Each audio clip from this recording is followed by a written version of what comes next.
we got to Aunt Fern's, and I got put in school, and of course, the first time I seen Johnny Bill and Dodie, and we had such a good time together. And who are they?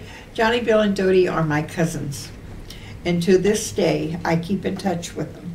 John was in my home this past October, and he hadn't been back.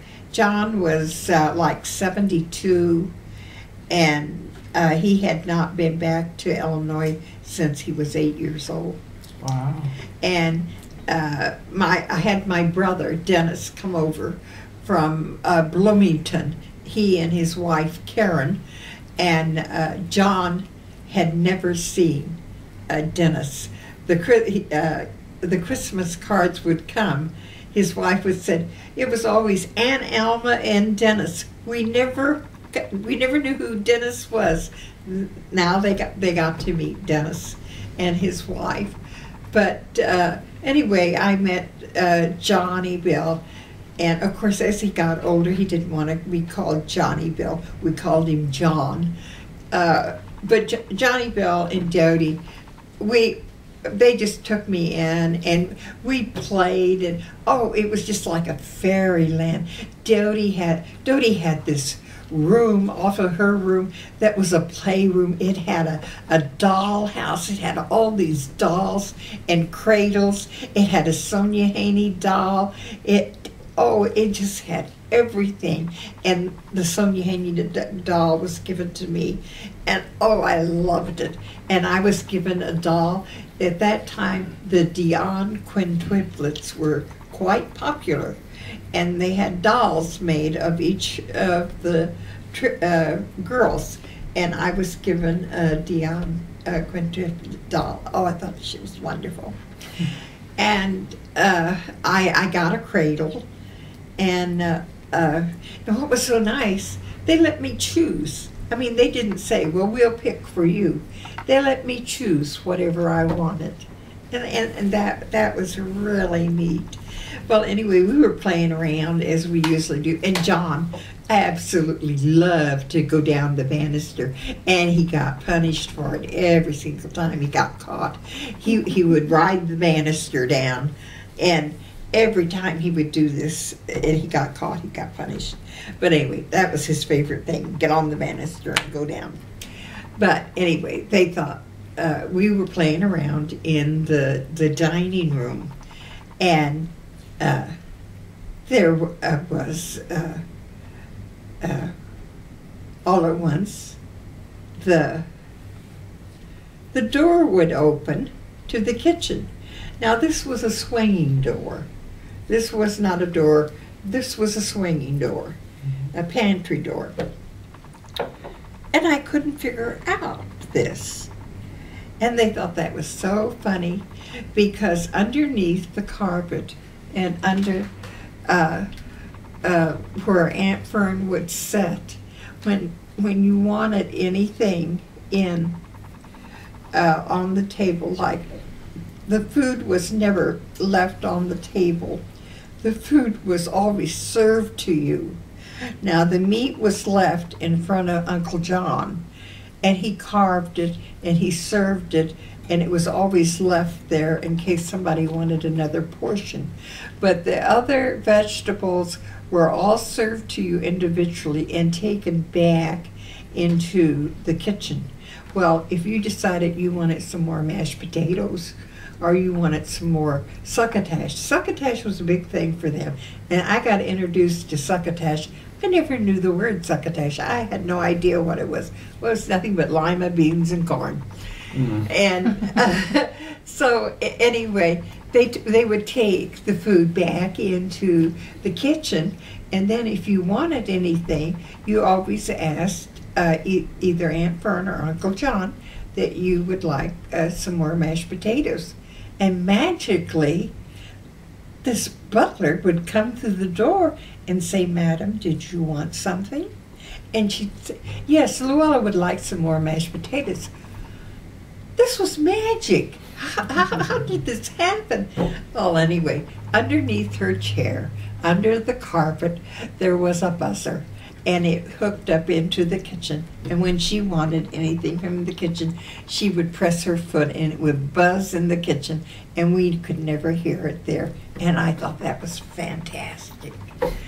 Well, anyway, I got entered into school, and Mother went to take care of Aunt Fern's mother, and her name was Addie.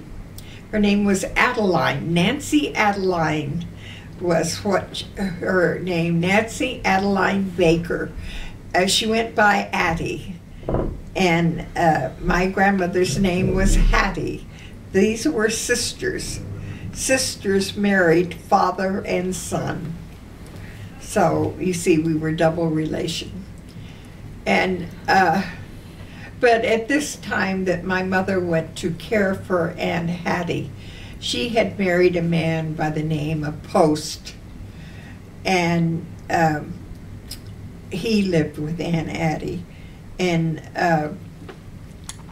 Mother, you know, Mother more or less just kept house for them, prepared their meals, got them ready for bed, and just, you know, took care of them. Well, this lasted from, I don't know when we went out. I guess we went out in December or early fall, and by May we were back in West Frankfort. She decided, Aunt Fern's mother, she was not happy there, and so it's very hard when, like, Aunt Fern had the finances to take care of her mother in a fashion that would be very, very nice, and she could be very comfortable. But you know, you can't always tell a person what to do with their life, and what makes one person happy doesn't necessarily make another. And Aunt Addie was happy in this gorgeous home. It was gorgeous home. We had a living room and a dining room. We had 3 bedrooms. We had 2 bathrooms. We had a full basement. It was for me, it was a mansion from what we come out of. But they took off and they went back to New York and lived on a tugboat in New York City. That's what they switched it for. And of course, you know, everybody's pulling their hair. They can't understand it. So we went back to live with Aunt Fern and Uncle John. And I know we were living with Aunt Fern and Uncle John at Easter time, because I have a picture of me holding the Sonia Haney doll, and Aunt Fern had bought me black patent shoes with grosgrain ribbon black bows. They were gorgeous. At least I thought they were. And we had hats on, and we were all going to church. We were all dressed up, ready to go to church.